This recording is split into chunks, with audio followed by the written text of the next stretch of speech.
savuli wa yana yimwe na miongole na ile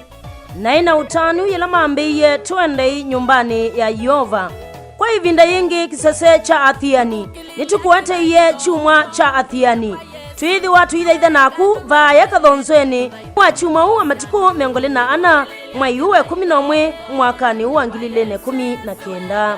Weyulu Yesu muno kibila ni chautayo uwikitwe ni ndaiya na unene taiwa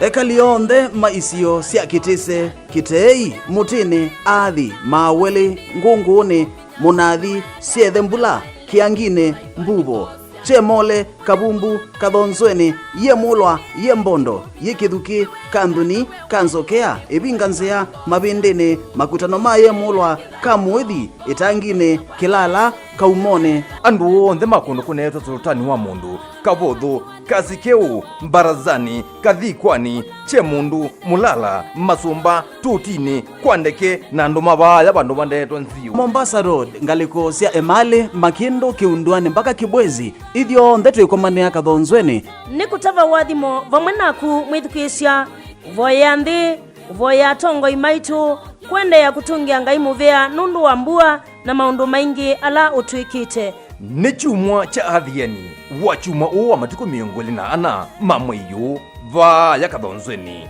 ila ye kaundini ya Makueni Ala nila mwiki ane nundu kiuno kikombe no kiuni